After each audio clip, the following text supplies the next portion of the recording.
તો સમગ્ર રાજ્યમાં મકર સંક્રાંતિની ઉજવણી કરવામાં આવી રહી છે, ત્યારે સુરેન્દ્રનગરમાં પણ પતંગ રસિયાઓમાં અનેરો ઉત્સાહ જોવા મળી રહ્યો છે। મકર સંક્રાંતિના પર્વને લઈ અને દાનનું અનેરું મહત્વ રહેલું છે, ત્યારે અનેક જગ્યાએ રાજ્યના તમામ મંદિરોમાં વહેલી સવારથી ભક્તો ઉમટી પડ્યા છે। વઢવાણ, માચન, પાંજરાપોળ તેમજ અબોલ પશુઓ માટે જીવદયા પ્રેમીઓ જે છે તે આગળ આવી રહ્યા છે। બર્ડ એનિમલ હેલ્પલાઇન દ્વારા ઘાતક દોરીથી ઘવાયેલા જે પક્ષીઓ છે તેમની સારવાર શરૂ કરવામાં આવી છે।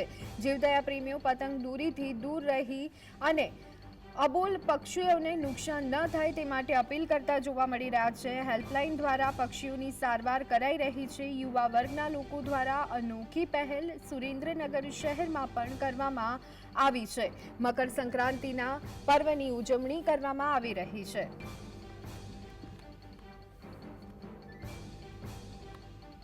તો આ સંદર્ભે વધુ વિગત મેળવી લઈએ। અમારા સંવાદદાતા ફઝલ સુરેન્દ્રનગરથી અમારી સાથે સીધા જ જોડાઈ ગયા છે।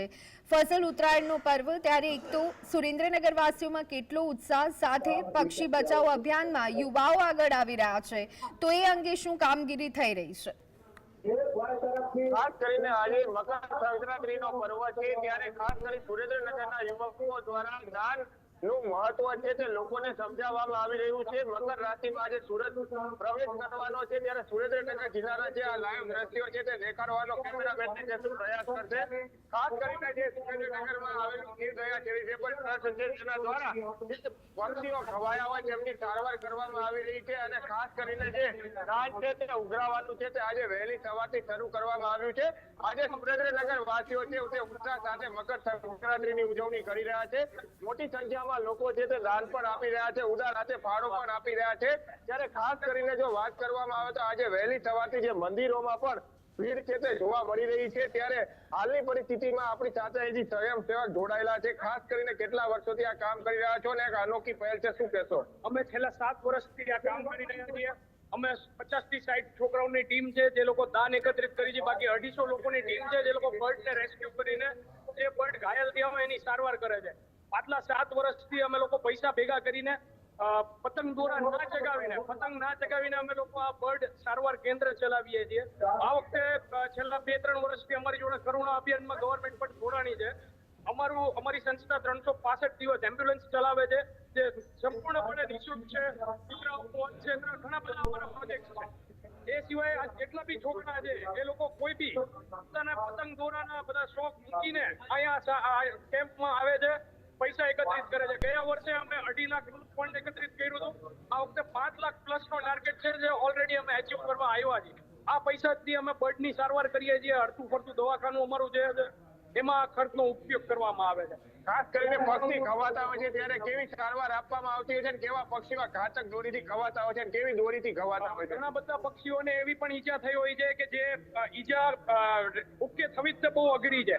અમે લોકો એ જ સારવારને એ ટ્રીટમેન્ટ કરી છે જે ગવર્મેન્ટ રૂલ્સ પ્રમાણે છે, જેમાં કોઈ બી જાતનું કચાશ રાખવામાં આવતી નથી। હરેક વસ્તુ એમનો જે ટાંકા હોય, ટાંકાથી માંડીને હરેક વસ્તુ અમે એ જ પ્રકારની વાપરીએ છીએ કે જેનાથી પક્ષીને કોઈ જાતનું બીજું નડતર ના થાય, અને એ ટાંકા પણ ઓગળી જાય એ રીતના ટાંકા અમે વાપરીએ છીએ। ચાઇનીઝ દોરી પર પ્રતિબંધ છે છતાં તેનો ઉપયોગ થાય છે અને પક્ષીઓ ઘવાય છે, શું લોકોને અપીલ કરશો? અમે લોકોને એટલી જ અપીલ કરવા માંગીએ કે ભાઈ આપણને તો આપણને બહુ બધું લોહી નીકળે, દર્દ થાય, તો પક્ષીઓને પણ એ જ રીતે વાગતું હોય છે।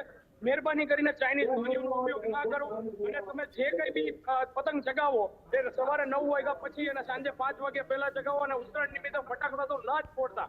ફટાકડા ફોડવાથી પક્ષીઓ ઉડે છે ને એમને રાતના દોરીથી વધારે ઈજાઓ થાય। ખાસ કરીને સુરેન્દ્રનગર જે જીવદયા ગ્રુપ છે તેમના દ્વારા ફંડ ઉઘરાવવાનું શરૂ કરવામાં આવ્યું છે। જે ઘાયલ પક્ષીઓ છે તેમની સારવાર પણ વહેલી સવારથી આપવામાં આવી રહી છે।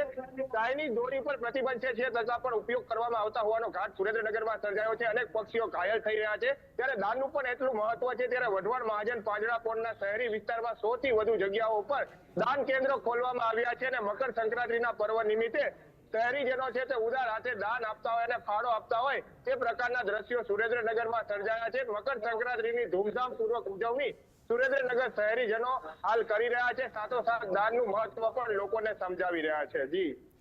જી આભાર ફઝલ, અમારી સાથે જોડાવા બદલ।